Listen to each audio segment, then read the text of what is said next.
बिस्मिल्लाहिर्रहमानिर्रहीम। व्यूअर्स अस्सलाम वालेकुम। सब्जेक्ट वर्ब अग्रीमेंट आज का टॉपिक है। ये बेसिक ग्रामर का हिस्सा है। सब्जेक्ट वर्ब अग्रीमेंट जो है ये असल में पार्ट है कॉन्कर्ड का। ग्रामर का एक सब्जेक्ट है कॉन्कर्ड। शायद बहुत से लोग पहली मर्तबा नाम सुन रहे हों। कॉन्कर्ड के दो हिस्से हैं। नंबर एक subject verb agreement and number two antecedent pronoun agreement। बहुत से लोग तो antecedent का नाम भी पहली मर्तबा सुन रहे होंगे। सब्जेक्ट वर्ब अग्रीमेंट और एंटीसीडेंट प्रोनाउन एग्रीमेंट। कॉन्कर्ड के मीनिंग क्या है? देखिए कॉन्कर्ड, कॉन्कॉर्डेंट, साइंस वाले जानते हैं कॉन्कॉर्डेंट का क्या मतलब होता है। यानी सेम एंड कंसेक्यूटिव। सेम हो, एक जैसा हो, सिमिलर हो, और कंसेक्यूटिव हो, मुतवातिर हो, लगातार हो। तो यहाँ पर सब्जेक्ट वर्ब अग्रीमेंट की हम बात करेंगे। और दो चीज़ें, एक सब्जेक्ट और उसका कंसेक्यूटिव वर्ब जो है उसके साथ उसका क्या एग्रीमेंट है। सब्जेक्ट वर्ब अग्रीमेंट बहुत ही आसान सी चीज़ है, सिंपल सी चीज़ है। इसकी एक्सरसाइज इसके बाद वाले लेक्चर में करवाऊंगा। आज मैं सिर्फ सब्जेक्ट वर्ब एग्रीमेंट समझा रहा हूँ।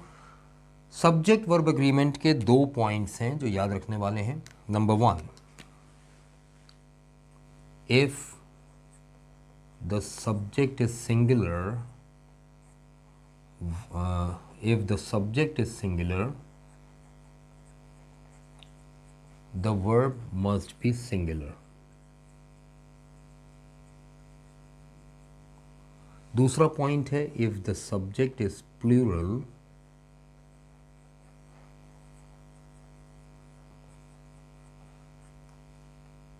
verb must be plural। ठीक है भाई। अगर सब्जेक्ट सिंगुलर है तो वर्ब भी सिंगुलर होगा, सब्जेक्ट प्लूरल है तो वर्ब भी प्लूरल होगा। ठीक है ना।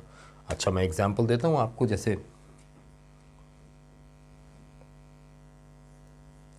ही इज अ डॉक्टर, तो यहां इज क्यों आया, आर क्यों नहीं आया? क्योंकि आर प्लूरल वर्ब है, इज सिंगुलर वर्ब है, सब्जेक्ट सिंगुलर है तो वर्ब भी सिंगुलर होगा। ठीक है ना। अगर मैं कहूं दे आर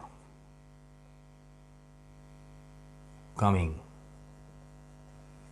हेयर, वो यहाँ आ रहे हैं। अब आर प्लूरल क्यों है?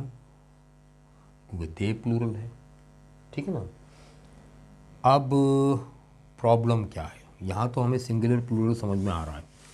प्रॉब्लम यह है कि एक कॉमन वर्ब जो है वो सिंगुलर प्लूरल कैसे होता है।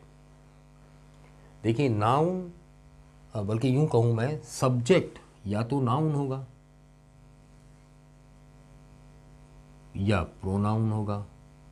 तीसरी चीज़ तो नहीं हो सकती। सब्जेक्ट या तो नाउन होगा या प्रोनाउन होगा। ठीक है ना। अच्छा, तो नाउन की प्लूरल तो आसानी से पहचान ली जाएगी, नाउन की सिंगुलर भी पहचान ली जाएगी। वो नाउन अपनी ओरिजिनल स्टेट में हमेशा सिंगुलर होता है। हम उसे प्लूरल बनाते हैं और अमूमन एस और ई एस का इजाफा करके प्लूरल बनाते हैं नाउन को। तो नाउन को प्लूरल बनाने को मुश्किल काम नहीं है। अच्छा, प्रोनाउन भी सिंगुलर प्लूरल पहचान लिए जाते हैं। भाई आई सिंगुलर है, वी प्लूरल है, यू सिंगुलर भी है, यू प्लूरल भी है, ही सिंगुलर है, शी सिंगुलर है, इट सिंगुलर है, दे प्लूरल है। तो ये हम पहचान लेते हैं। प्रॉब्लम आ रही है वर्ब में। वर्ब कैसे सिंगुलर या प्लूरल बने? तो हमेशा याद रखिएगा वर्ब ऑलरेडी प्लूरल माना जाता है। वर्ब अपनी ओरिजिनल स्टेट में, असल हालत में प्लूरल ही तस्वुर किया जाता है। हम वर्ब को सिंगुलर बना सकते हैं कैसे? जैसे रन। अब रन का सिंगुलर कैसे बनेगा? एस लगाकर। जो काम नाउन में करते हैं प्लूरल बनाने के लिए, वो काम वर्ब में करते हैं प्लूरल से सिंगुलर बनाने के लिए। उल्टा है। वॉक, वॉक का सिंगुलर बनेगा एस लगाकर। गो, अब गो का सिंगुलर बनेगा ई एस लगाकर। ठीक है ना। फिक्स, फिक्स का सिंगुलर बनेगा ई एक्स लगाकर। डू, डू का सिंगुलर बनेगा ई एस लगाकर, डस। ठीक है ना, वगैरह वगैरह। हैव, हैव का सिंगुलर बनेगा हैज़। ठीक है। तो इस तरह से अब ये तो हमने सीख लिया कि वर्ब का सिंगुलर कब बनता है, जब एस और ई एस लगाते हैं वर्ब में। अब अगर सेंटेंस है ही गो टू स्कूल, तो जुमला गलत है। भाई गलत क्यों है? क्योंकि सब्जेक्ट सिंगुलर है, वर्ब प्लूरल है, ठीक है ना, तो सेंटेंस तो गलत हो गया। अब मैं क्या करूं भाई, वर्ब को सिंगुलर बनाओ, तो वर्ब को सिंगुलर बनाया, ही गोज टू स्कूल। अब आपने कहा ये जुमला बिल्कुल सही है, इसलिए कि सब्जेक्ट भी सिंगुलर है, वर्ब भी सिंगुलर है, तो दोनों में एग्रीमेंट है, एग्री कर रहे हैं एक दूसरे को, ठीक है ना। तो अब ये जुमला सही हो गया। लेकिन लॉजिकली फ़र्क क्या है यार, अगर किसी को ही गो टू स्कूल कहते हैं तो क्या उसकी समझ में नहीं आएगी बात समझ में आ जाएगी भाई। लेकिन प्रॉब्लम क्या हो जाएगा, सुनो गौर से। अगर मैं इसका तर्जुमा लिखूं, देखो मैं इसका तर्जुमा लिखता हूँ, वो स्कूल जाता है, सही लग रहा है आपको? वो स्कूल जाता है, ये आपको अजीब लग रहा है। जितना अजीब आपको उर्दू में ये सुनकर लग रहा है ना, इतना ही अजीब अंग्रेज़ को इंग्लिश में ये सुनकर लगता है। जो फीलिंग आपकी ये देखकर हुई है ना, वही फीलिंग अंग्रेज़ की होती है ये देखकर। ये फ़र्क है, ठीक है ना। तो बुनियादी तौर पर फ़र्क ये है। अब सवाल आएगा कि सर आई तो सिंगुलर है, फिर इसके साथ आप क्यों प्लूरल वर्ब लगाते हैं? देखो ना, अगर मैं कहूँ आई गो टू स्कूल तो जुमला सही है। आप कहेंगे सर आई भी तो सिंगुलर है, आई गोज़ करें, आई गोज़ करेंगे तो गलत हो जाएगा। भैया इसका क्या चक्कर है? इसका चक्कर बताता हूँ। इसी तरह से यू, अब यू गो टू स्कूल, अब क्या पता यू एक आदमी को कहा जा रहा है, तो फिर तो ये गलत हो जाएगा। यू सिंगुलर भी है, प्लूरल भी है। अब यू अगर एक आदमी से बात हो रही है, यू गो टू स्कूल, तो ये तो यू गोज़ होना चाहिए क्योंकि सिंगुलर। पहले ऐसा होता था, ओल्ड इंग्लिश में, आर्काइक इंग्लिश में ऐसा होता था कि subject verb agreement first person के लिए कुछ और होता था, सेकंड पर्सन के लिए कुछ और थर्ड पर्सन के लिए कुछ और। पहले ये होता था कि सेकंड पर्सन के लिए, पहले से मुराद 1934 में जब ग्रामर के रूल्स फिक्स हुए हैं पहली बार, दी इंग्लिश एकेडमी ने फिक्स किए हैं, उससे पहले तक पुराना कॉन्कॉर्ड फॉलो किया जा रहा था ज़्यादातर। तो सेकंड पर्सन के लिए रूल ये था कि वर्ब को सिंगुलर बनाना है, ठीक है ना। तो प्लूरल से सिंगुलर बनाने के लिए वर्ब जो है उसमें एस टी या ई एस टी का इजाफा होता था। जैसे दाओ सेकंड पर्सन है, दाओ कहते हैं यू को। दाओ के साथ जब वर्ब लगता था, तो अगर ये सिंगुलर के तौर पर इस्तेमाल हो रहा है तो वर्ब में एस टी या ई एस टी का इजाफा करना पड़ता था। जैसे दाउ कीपेस्ट, आज की इंग्लिश में हम कहते हैं यू कीप। दाउ नीडेस्ट, आज की इंग्लिश में हम कहते हैं यू नीड। ओल्ड इंग्लिश में था सेकंड पर्सन के लिए। और थर्ड पर्सन के लिए क्या था? थर्ड पर्सन के लिए सब्जेक्ट वर्ब अग्रीमेंट ज़रा डिफरेंट था। थर्ड पर्सन में वर्ब को प्लूरल से सिंगुलर बनाने का तरीका ये था कि जो भी वर्ब है उसमें टी एच या ई टी एच का इजाफा होता था। जैसे मैं कहूँ ही राइट, तो यहाँ टी एच का इजाफा होता था, ही राइटेथ अ लेटर। जैसे शेक्सपियर ने कहा था practice maketh a man perfect. A man की बात हो रही, प्रैक्टिस सिंगुलर है, practice maketh, practice singular subject है, अ मैन परफेक्ट, तो यहाँ मेकेथ आ रहा है, यहाँ राइटेथ आ रहा है। ओल्ड इंग्लिश में ये सब्जेक्ट वर्ब अग्रीमेंट फॉलो होता था। 1934 में डिसाइड किया गया कि भाई इतना टिपिकल ना बनाओ कि सेकंड पर्सन का अलग है, थर्ड पर्सन का अलग है, फर्स्ट पर्सन का अलग है। उन्होंने कहा एक कॉमन बना दो जो तीनों के लिए हो। तो फिर डिसाइड ये हुआ कि कॉन्कर्ड को रिवाइज किया जाए। यहाँ रिवाइज किस तरह से किया गया कि जब सब्जेक्ट वर्ब एग्रीमेंट बनाया तो सब्जेक्ट का मतलब एक्सेप्ट आई एंड यू, इन दो को निकाल दिया गया। इस एग्रीमेंट में ये दोनों शामिल नहीं हैं ही नहीं शामिल, इन पर कोई एग्रीमेंट शामिल नहीं, असरअंदाज नहीं होगा।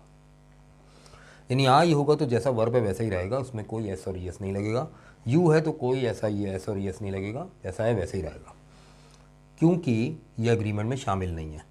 अब एक स्टूडेंट ने सवाल किया सर ये एग्रीमेंट में क्यों शामिल नहीं है? तो भाई मैं सिंपल सी बात करता हूँ, एग्रीमेंट में दो चीज़ों का एग्री करना ज़रूरी है, और एग्रीमेंट पॉसिबल वहाँ होता है जब दो चीज़ें एक दूसरे के साथ सिमिलर हों। ठीक है ना? जैसे दो अफराद एक दूसरे के साथ एग्रीमेंट कब करेंगे? जब दोनों की राय सेम होगी, जब दोनों की सोच एक जैसी होगी, जब दोनों एक जैसे होंगे। अगर एक की सोच कुछ और है और दूसरे की सोच कुछ और है तो दोनों के दरमियान एग्रीमेंट तो पॉसिबल नहीं है, डिसएग्रीमेंट ऑलरेडी प्रेजेंट है ना? तो एग्रीमेंट दो डिफरेंट लोगों के दरमियान नहीं होता, दो डिफरेंट चीज़ों के दरमियान नहीं होता। ठीक है ना? बल्कि बुक का नाम है कायदे आज़म, राइटर का नाम है जॉन वॉल्टन, और जॉन वॉल्टन ने जहाँ गांधी और जिन्ना की मीटिंग्स के बारे में बात हो रही है, पाकिस्तान बनने से पहले 3 हफ्तों के मुज़ाकरात हुए थे जिन्ना और गांधी के, तो वहाँ कहा था, जॉन वॉल्टन ने लिखा है अपनी बुक में कि there could be no agreement between two man so different, when the people are different there could be no agreement between them. ठीक है ना भाई? आप घर में 10 अफराद हैं, किसी एक की सोच मुख्तलिफ है, तो आप किसी भी कोई भी एग्रीमेंट करें वो उसमें शामिल ही नहीं होगा। वो उसमें कब शामिल होगा? जब उसकी उस बारे में सोच वही होगी जो बाकी लोगों की है, वरना वो एग्रीमेंट का हिस्सा नहीं बनेगा। ठीक है ना? तो ये उसूल है। अब क्या डिफरेंस है आई और यू में? तो देखो भाई बाकी सारे प्रोनाउन के मुकाबले, पहले मैं यू का मसला हल कर दूं। यू इज दी ओनली, मैं लिख के दे रहा हूं, the only pronoun which is common number. क्या कोई और प्रोनाउन ऐसा है जो कॉमन नंबर हो? कॉमन नंबर हम कब कहते हैं? जब वही वर्ड सिंगुलर भी हो और वही प्लूरल भी हो। तो यू सिंगुलर भी है, प्लूरल भी है। एक आदमी को भी यू कहते हैं और 1000 को भी यू कहते हैं, तो कॉमन नंबर है। क्या किसी और प्रोनाउन की ये क्वालिटी है? आई कॉमन नंबर नहीं है, वी कॉमन नंबर नहीं है, ए ही शी इट दे कोई भी कॉमन नंबर नहीं है, या तो सिंगुलर है या प्लूरल है। At a time common number नहीं हो सकता। तो यू कॉमन नंबर है। यही बात यू को बाकी तमाम प्रोनाउंस से डिफरेंट कर रही है। और यहाँ नंबर का ही तो मसला है भाई, सिंगुलर प्लूरल की तो मसला है, इसलिए यू को एग्रीमेंट से निकाल दिया गया कि भाई यू के साथ जैसा वर्ब है वैसे ही रहेगा। अब कॉन्टेक्स्ट की मदद से हम पहचान जाएंगे ये वाला यू सिंगुलर है या प्लूरल है, डजेंट मैटर। ठीक है ना? और आई का जहाँ तक ताल्लुक़ है तो आई जो है इज़ दी ओनली प्रोनाउन, ये वाहिद प्रोनाउन है विच इज़ नेवर इनडेफिनिट। ये कभी इनडेफिनिट नहीं होता। इनडेफिनिट का मतलब प्रेजेंट इंडेफिनिट टेंस वाला इनडेफिनिट नहीं है, ये कभी इनडेफिनिट नहीं होता, हमेशा डेफिनिट होता है। कैसे भाई? देखें, बाकी सारे प्रोनाउन डेफिनेट भी हो सकते हैं, इनडेफिनेट भी हो सकते हैं। मिसाल के तौर पर मैं किसी एक शख्स से बात कर रहा हूँ, इसे यू कह रहा हूँ, तो ये यू डेफिनेट है। लेकिन मैं अभी एक शख्स से बात कर रहा हूँ, उसे यू कह रहा हूँ, थोड़ी देर बाद उसी के बराबर में एक और शख्स खड़ा है, मैं उससे बात शुरू कर दूंगा, तो अब उसको यू कहूँगा, तो मेरे लिए पहले यू वो था, अब यू ये है, अब यू कोई और हो जाएगा, फिर यू कोई और हो जाएगा, फिर यू सारे के सारे हो जाएंगे। May be definite, may be indefinite. इसी तरह ही मैं किसी एक शख्स की बात कर रहा हूँ, उसे ही कह रहा हूँ, थोड़ी देर बाद किसी दूसरे शख्स की बात करूँगा, उसको भी ही कहना शुरू कर दूँगा। तो ही किसी के लिए भी इस्तेमाल हो सकता है, इनडेफिनेट भी हो सकता है और डेफिनेट भी हो सकता है। अगर मैं एक ही शख्स की बात कर रहा हूँ और उसके अलावा किसी और की बात ही नहीं कर रहा तो फिर ये डेफिनेट है। तो कोई भी प्रोनाउन डेफिनेट भी हो सकता है, इनडेफिनेट भी हो सकता है in some cases, but remember I is always the speaker, none else. मैं जब आई कहूँगा किसी और को नहीं कह सकता। मैं आई, देखो मैं यू इसे भी कह सकता हूँ, इसे भी कह सकता हूँ, इसे भी कह सकता हूँ, सबको भी कह सकता हूँ। मैं ही इसे भी कह सकता हूँ, इसे भी कह सकता हूँ, किसी और को भी कह सकता हूँ। मैं शी इसे भी कह सकता हूँ, इसे भी कह सकता हूँ, किसी और को भी कह सकता हूँ। मैं दे इनको भी कह सकता हूँ, इन सबको भी कह सकता हूँ और इन सब को भी कह सकता हूँ। ठीक है ना। मगर जब मैं आई कहूँगा तो मैं आई सिर्फ अपने आप को कहूँगा, स्पीकर अपने आप को आई कहेगा, मैं किसी और को आई नहीं कह सकता। आई के पीछे एक डेफिनेट पर्सन है। ठीक है ना। तो आई इज़ नेवर इनडेफिनेट। ये बिहेवियर किसी और प्रोनाउन का हो ही नहीं सकता, इसलिए इसको भी एग्रीमेंट से निकाल कर बाहर रख दिया गया कि भाई इन दो के मामलात में बात कुछ और है, बाकी सब में बात एक जैसी है, इनको एग्रीमेंट में शामिल कर लो। ठीक है। तो ये बात जो मसला था जहनों में कि जनाब आई गोस क्यों नहीं होगा, बहुत सारे लोगों ने सवाल किए थे मुझसे और सब्जेक्ट वर्ब एग्रीमेंट की फरमाइश हो रही थी। तो सब्जेक्ट वर्ब एग्रीमेंट यहाँ आकर कंप्लीट तो हो गया, लेकिन अभी मैं और इसकी एग्जांपल्स और इसकी एक्सरसाइजेस करवाने वाला हूँ नेक्स्ट लेक्चर में। ठीक है। अब जाहिर है कि सब्जेक्ट वर्ब एग्रीमेंट को मैं बेसिक ग्रामर में रखूँ या BG23 बना दूँ, ज़्यादा बेहतर है BG23 बना दिया जाए ताकि टेंसेस के साथ ही कनेक्टेड रहे ये टॉपिक, और ऐसा ना हो कि इसको अलग फेंक दिया जाए तो कुछ लोग इससे इस्तेफ़ादा कर सकें और कुछ ना कर सकें। तो चलें, इस लेक्चर का नाम हमने आज रख दिया BG23। BG23 में हमने सब्जेक्ट वर्ब एग्रीमेंट किया है और उसमें हमने देखा है कि दो ही पॉइंट्स हैं, सब्जेक्ट सिंगुलर है तो वर्ब भी सिंगुलर होगा, सब्जेक्ट प्लूरल है तो वर्ब भी प्लूरल होगा, और इसमें आई और यू शामिल नहीं है, और क्यों शामिल नहीं है उसका रीज़न भी हमने कर लिया है। इंशाल्लाह नेक्स्ट क्लास में BG24 में मैं सब्जेक्ट वर्ब एग्रीमेंट की ही कुछ एग्जांपल्स और कुछ एक्सरसाइजेज लेकर आ रहा हूँ। हमारे साथ रहिएगा, कनेक्टेड रहिएगा हमारे साथ, और ज़्यादा से ज़्यादा वीडियोस को शेयर कीजिए, क्योंकि इल्म सबके लिए है। जब सबके लिए है तो सबको मिलना भी चाहिए। आपके तवस्सुत से मिलेगा तो आपको सवाब मिलेगा। तो बराए मेहरबानी ज़्यादा से ज़्यादा वीडियोस को शेयर करें। शेयर करने से बहुत ज़्यादा फैलेगा ये, और उसके सवाब में मैं भी शामिल हूँ और आप भी शामिल हो जाएंगे साथ में। शाद रहें, आबाद रहें।